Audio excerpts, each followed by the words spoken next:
la ligne directe pour recevoir vos questions et éventuellement vous permettre d'en obtenir vos réponses. Docteur Abdul-Majid, il n'y a que l'islam parmi toutes les religions, disons, tous les enseignements qui ont véhiculé sur la surface de la terre. Y a-t-il que l'islam qui croit que Jésus n'est pas Dieu? Non, pas du tout. Mais d'abord, je vous remercie pour la question. Alhamdulillah Rabbil Alamin, louange à Dieu, Seigneur de l'univers, paix et bénédiction sur notre prophète Mohammed, sur les membres de sa famille, sur ses compagnons, ainsi que sur tout prophète véritablement envoyé par Dieu dans le but de tirer les êtres humains des ténèbres spirituelles vers la lumière parfaite.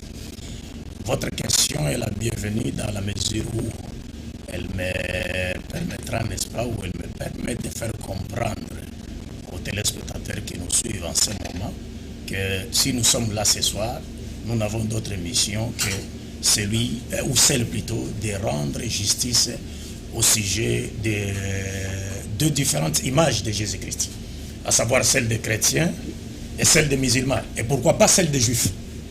Pourquoi pas celle des juifs? Donc il y a trois différentes... Parce qu'apparemment les juifs aussi ont leur croyance. Oui, parce que nous sommes sans le savoir que juifs, chrétiens et musulmans parlent tous de Jésus-Christ, mais malheureusement de trois manières divergentes. Donc ici, notre mission était là pour rendre justice au sujet des trois différentes images de Jésus. D'abord, je vais ici rappeler aux téléspectateurs qui nous suivent en ce moment que pour les juifs, Jésus-Christ n'est qu'un mortel, n'était qu'un être humain comme le reste des mortels. Les juifs ne croient pas à son naissance miraculeuse. Ils disent même que sa mère Marie se serait prostituée pour la voir. Ça sont les juifs. Et il y a des preuves, vous pouvez les voir dans ce livre intitulé Jésus-Christ raconté par les juifs ou encore l'évangile du ghetto. Vous pouvez également trouver ce que je viens de dire ici dans le Talmud de Jérusalem, dans le chapitre Kala 1, et également dans un livre juif intitulé Toledat Yeshua, c'est-à-dire la conception de Jésus, dans lequel Jésus-Christ est clairement appelé Ben Stada. Ben Stada, c'est-à-dire fils de la prostituée.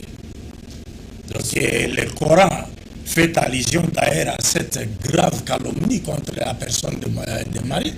Dieu nous dit dans le chapitre 4 du Saint-Coran, verset 156, Dieu dit ceci: les Juifs ont été maudits à cause de leur mécréance et aussi à cause de leur grave calomnie contre la personne de Marie. Et la calomnie à laquelle fait allusion ici le Coran, c'est celle qui consistait à dire que Marie se serait prostituée pour l'avoir. Ça, c'est la conception juive, elle existe dans tous les livres juifs dans lesquels on a fait allusion à la naissance de Jésus-Christ. Donc les Juifs également ne croient pas que Jésus-Christ soit leur Messie. Ils disent qu'il fut un imposteur, qu'ils ont réussi à tuer par crucifixion pour qu'il hérite la malédiction divine conformément à la loi de Dieu dans Deutéronome chapitre 21, versets 22 à 23. Laquelle loi dit clairement ceci. Donc Dieu s'adressa à Moïse, lui a dit: si l'on fait mourir quelqu'un qui a commis un crime digne de mort et que tu l'aies pendu à un bois, son cadavre ne passera pas la nuit sur le bois, mais tu l'enterreras le même jour, car celui qui est pendu ou qui est tué, crucifié ou pendu au bois est maudit par Dieu. Donc pour les Juifs, Jésus-Christ a été maudit par Dieu. Et au moment où nous parlons, pour les Juifs, Jésus serait en enfer où il est en train de subir les conséquences de son imposture. Ça, c'est selon les affirmations même des rabbis Nahmanites, ou bien le rabbi Moshe ben Nachman. C'était un grand connaisseur, un kabbaliste juif, grand connaisseur en Torah et en Talmud, né en 1194 à Barcelone. Et je rappelle aux téléspectateurs qui nous suivent en ce moment que ce rabbin, le rabbin Moshe ben Nachman, qui est généralement connu sous le sigle de Ramban, qu'il ne faudrait pas confondre avec Rambam, c'est-à-dire Maïmonide, donc est sorti vainqueur d'un débat judéo-chrétien qui opposait donc ces rabbins ici à un chrétien catholique du nom de Pablo Cristiani. Et ce débat a été organisé, ou bien s'est passé devant le roi Jacques Ier d'Aragon, Jacques le Conquérant, en Espagne, d'Aragon. Et c'était en 1263. Donc ce débat est connu sous l'appellation de la grande dispute de Barcelone. Le livre est là. C'est un résumé de ce débat-là. C'est un livre qui a été publié par les éditions juives, n'est-ce pas, Le Verdier en France, donc, qui retrace un peu un résumé de ce débat. Donc, brièvement, donc, dans ce débat, d'abord, les thèmes qui devaient être débattus au cours de ce débat, donc, il y avait au moins 3 thèmes. L'un de ces thèmes-là était relatif à la question de la divinité de Jésus. C'est-à-dire, la question était de savoir, est-ce que le Messie est-il Dieu, comme prétendent les chrétiens, ou un humain, comme croient les juifs? Et le rabbi, ou le rabbin Moshe Ben Nachman, a démontré par A plus B, sur base de toutes les prophéties de l'Ancien Testament et des livres juifs, que le Messie d'Israël est un être humain. Il n'est pas Dieu. Donc tous les juifs aujourd'hui, c'est-à-dire même si les juifs ne reconnaissent pas en Jésus comme étant leur Messie, mais les juifs ne croient jamais que le Messie soit Dieu. Donc les téléspectateurs qui nous suivent en ce moment peuvent consulter le site lamed.fr, le site modia.org, ce sont des sites juifs, ou alors le site shela.org qui est un site de questions-réponses, un site juif.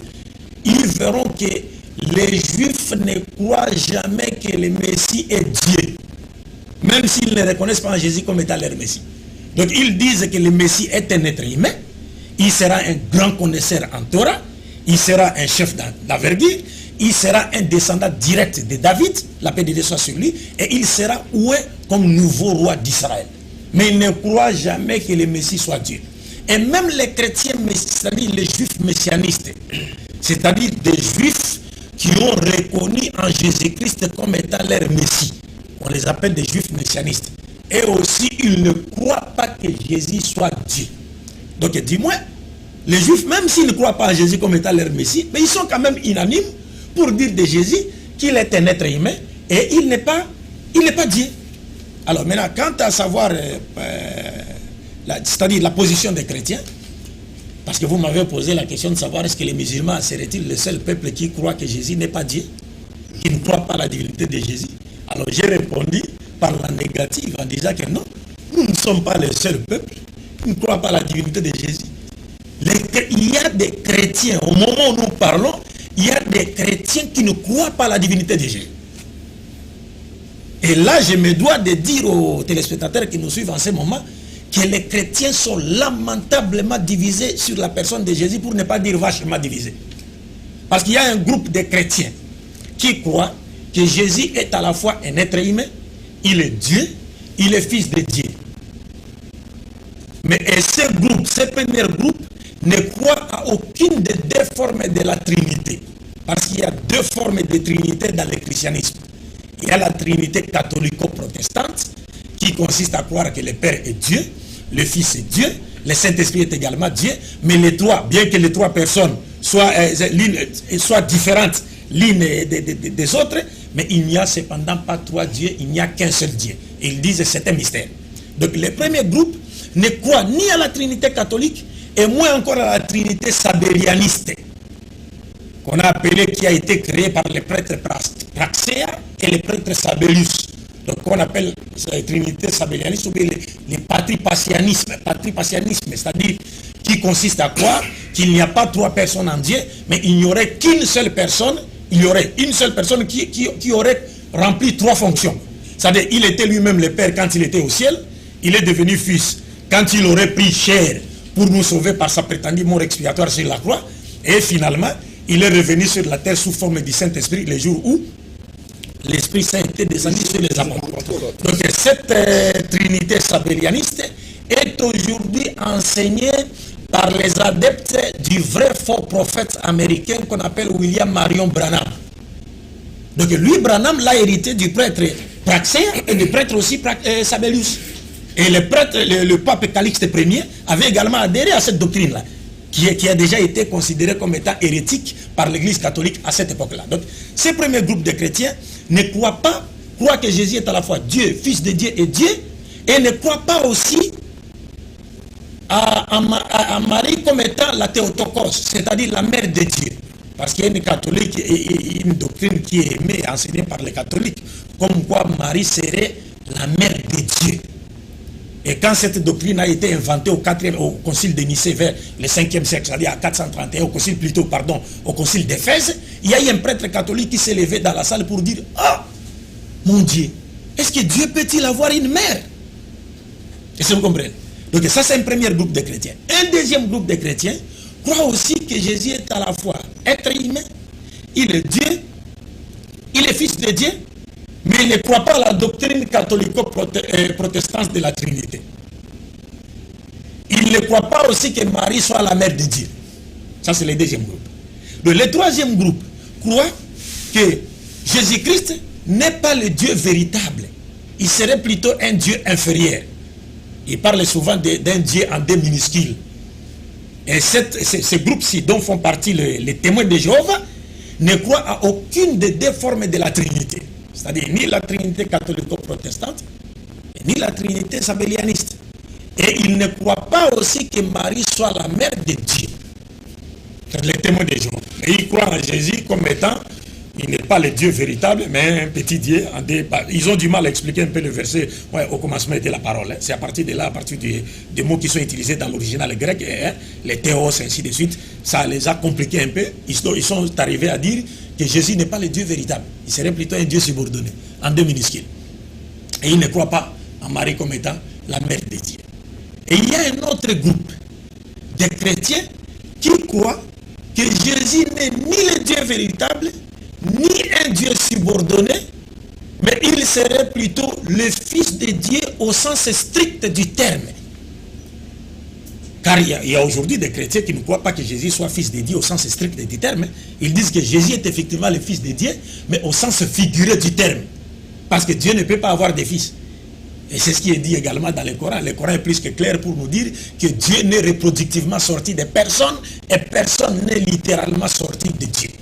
L'âme yalid ou l'âme yolad. Il n'a pas enfanté et n'a pas été enfanté non plus. Donc il y a ce groupe-là. Et il y a un autre groupe, chrétien toujours, qui croit que Jésus n'est pas Dieu. Il est un prophète et un messager de Dieu, comme Moïse et les autres. Mais il serait cependant supérieur à Moïse et aux autres prophètes parce qu'il est le véritable Fils de Dieu. Est-ce que vous comprenez? Et puis il y a d'autres groupes de chrétiens qui ne croient pas que Jésus soit Dieu, mais ils croient que Jésus est le Fils de Dieu. C'est comme les gens de The Way International qui ne croient pas à la divinité de Jésus, les monistes qui ne croient pas à la divinité de Jésus, et aujourd'hui les protestants rénovés que les chrétiens, nos chrétiens au Congo ici ne connaissent pas. C'est-à-dire qu'il y a maintenant une nouvelle tendance dans le christianisme qu'on appelle, ils se sont appelés eux-mêmes les protestants rénovés. C'est-à-dire qu'ils ne croient ni à la divinité de Jésus, ni à la filiation divine de Jésus, ni à la doctrine de la Sainte Trinité, ni encore à la doctrine de la rédemption par la mort de Jésus sur la croix. Ils disent que toutes ces doctrines sont d'origine païenne. Et ils donnent des preuves historiques comme des preuves bibliques. Parce que nous savons qui nous a apporté le christianisme ici. Et pour plus de détails, les téléspectateurs qui nous suivent en ce moment peuvent consulter l'internet sur YouTube, qu'ils écrivent seulement qui était Jésus. Ils trouveront là-bas un rapport des savants chrétiens, mais qui parlent en scientifique, pas en tant que des chrétiens, qui sont des archéologues, qui ont fait des recherches, qui montrent clairement que Jésus n'a jamais été Dieu. Il n'a jamais été Fils de Dieu.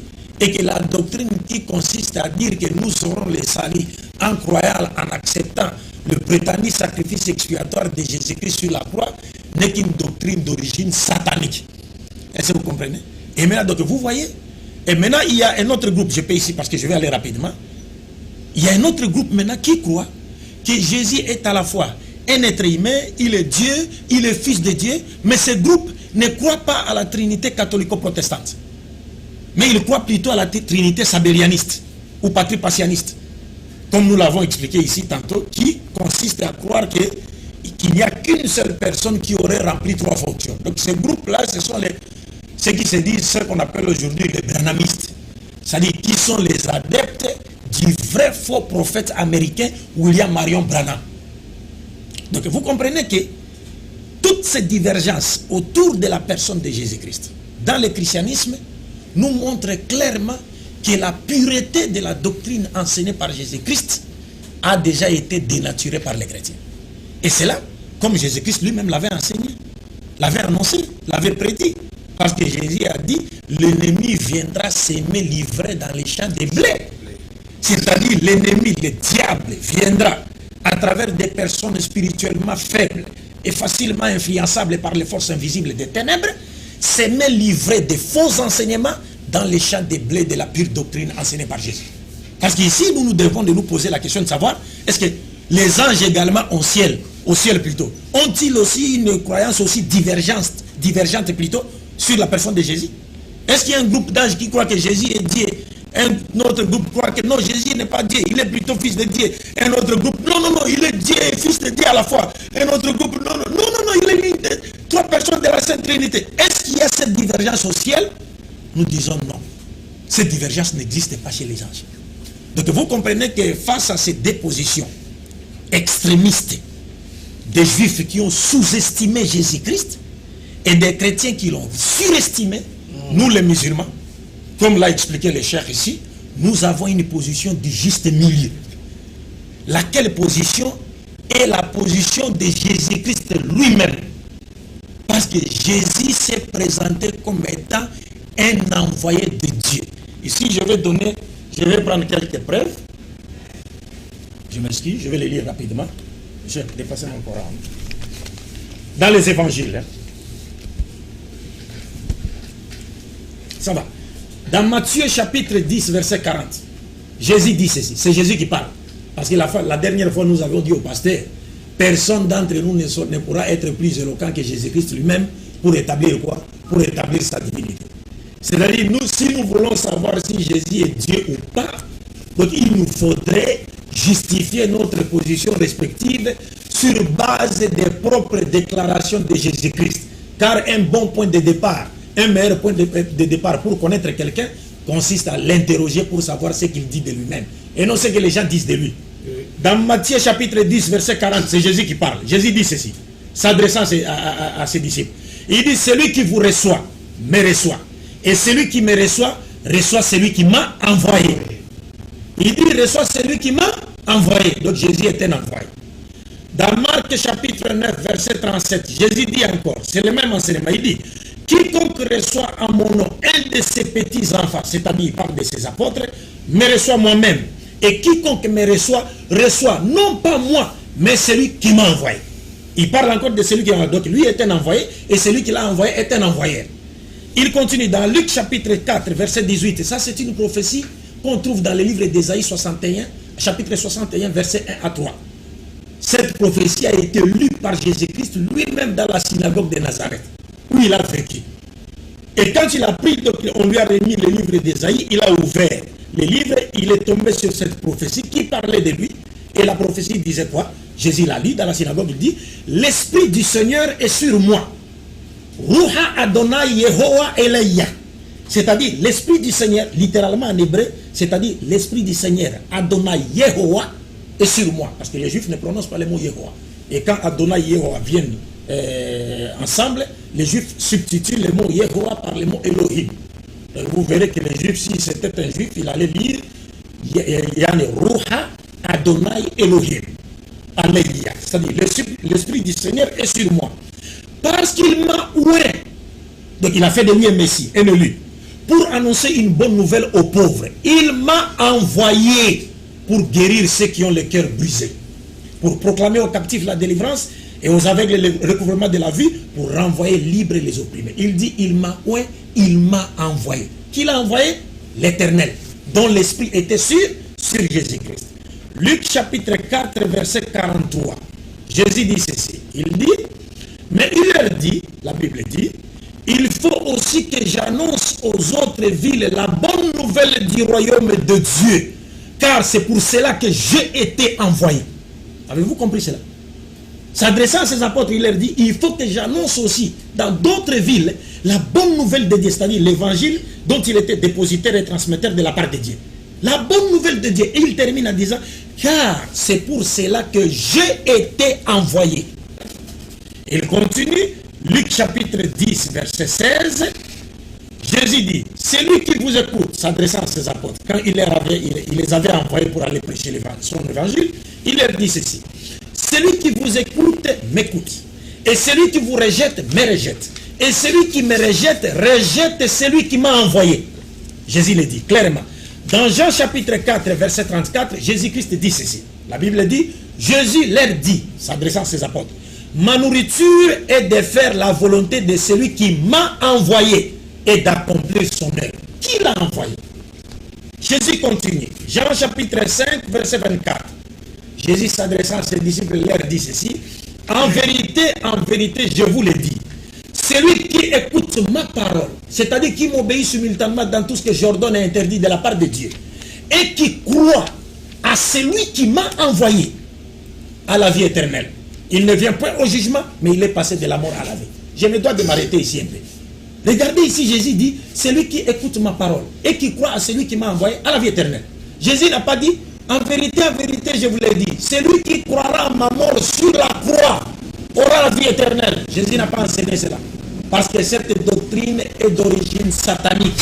Et nous ne pouvons pas nous comporter ici comme des gens qui se font passer pour des boxeurs, mais qui ne sont jamais montés sur le ring pour combattre. Ils passent tout leur temps derrière leur maison à donner des coups sur un sac qui ne répond pas au coup, naturellement. Donc s'il faut débattre de ce thème, il faut qu'on trouve en face de nous un pasteur bibliquement averti, c'est-à-dire qui est bibliquement aguerri pour pouvoir traiter de ce thème. Est-ce que l'humanité sera-t-elle sauvée par la mort de Jésus-Christ sur la croix, comme enseignent les chrétiens? Et nous verrons que cette doctrine est d'origine païenne, selon le dire de Jésus-Christ lui-même.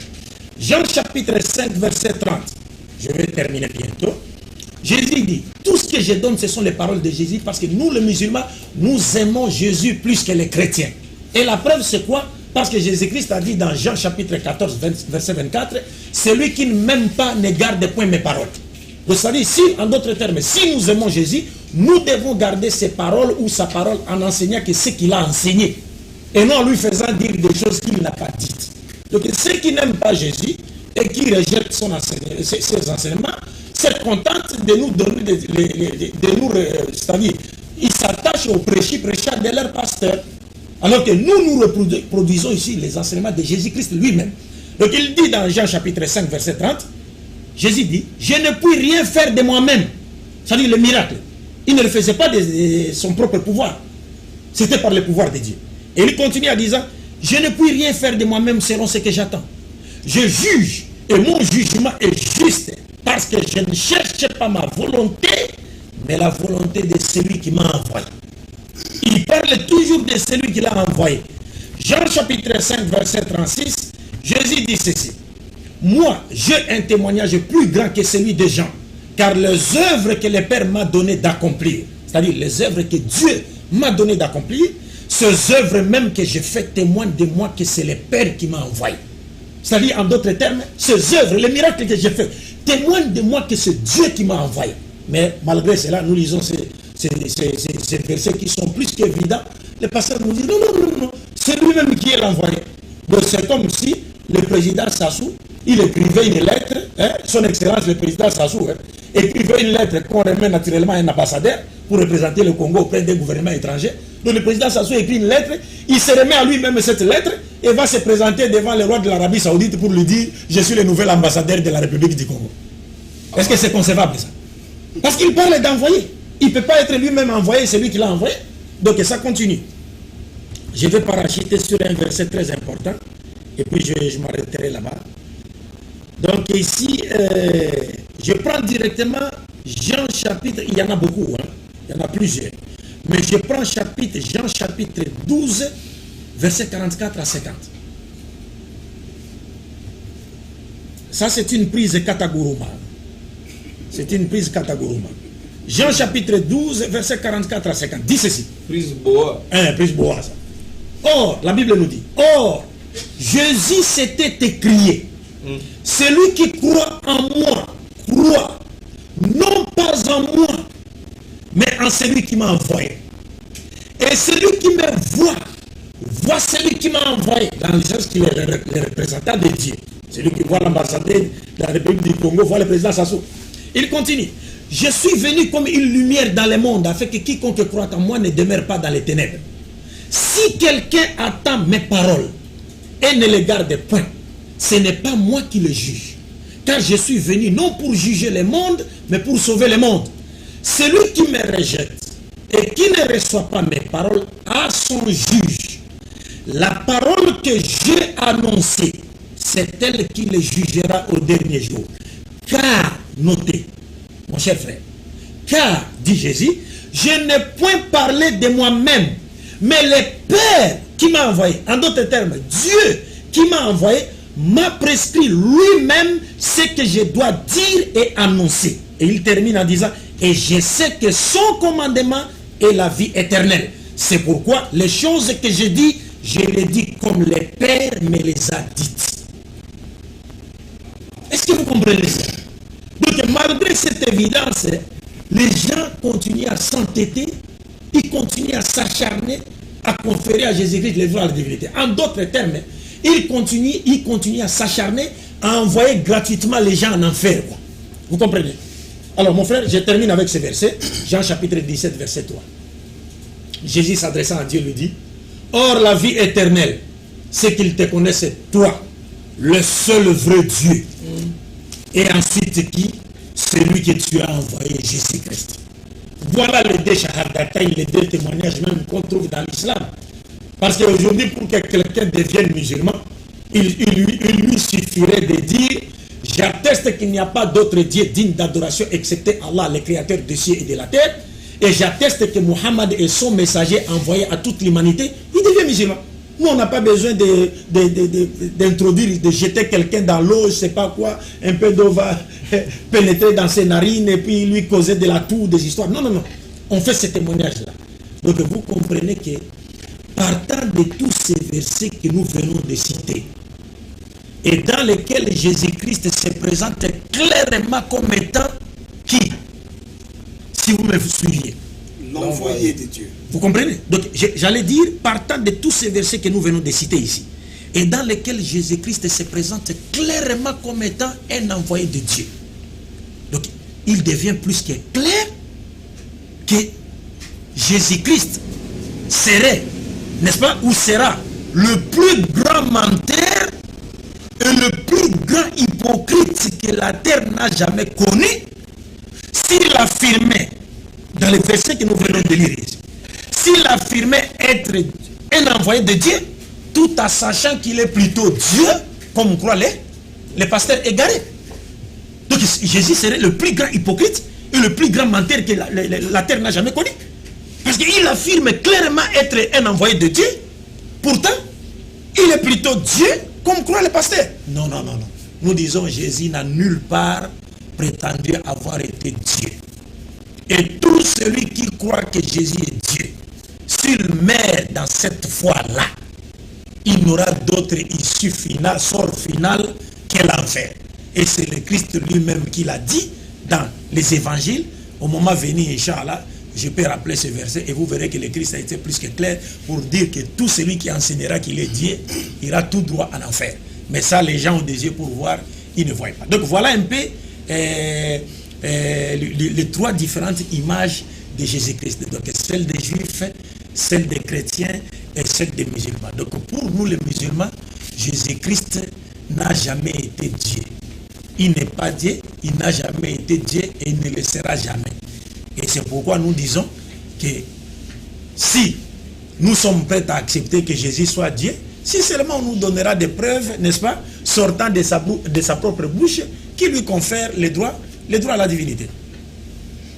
Merci beaucoup. Merci beaucoup, docteur Abdul-Majid. Très chers téléspectateurs, c'est vrai, nous leur avons accordé suffisamment de temps, pas seulement parce que nous voudrions, comme si l'on voudrait bien monopoliser la parole, mais nous vous avons donné l'opportunité de connaître, de comprendre à fond ce qu'enseigne l'islam, ce qu'enseigne le Coran, ce message de Dieu transmis à son messager, le dernier messager, Muhammad sallallahu alayhi wa sallam, paix et bénédiction d'Allah soit sur lui, afin que ce message constitue pour l'humanité toute entière une miséricorde de la part de notre Dieu.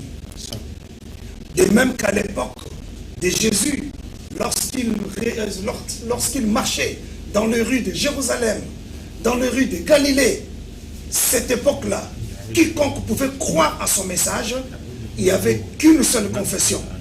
Il n'y a qu'un seul Dieu digne d'être adoré, c'est Dieu, le seul et l'unique, et Jésus est son messager. Et aujourd'hui, comme disent tous les musulmans, et comme Dieu l'a prescrit dans sa parole, il n'y a qu'un seul Dieu digne d'être adoré, c'est Allah. Et Muhammad, paix et bénédiction de Dieu sur lui, est son messager. Voilà donc le chemin, la vérité et la vie, pour vous qui nous suivez. Alors, très chers téléspectateurs, pour tous ceux qui ont préparé leur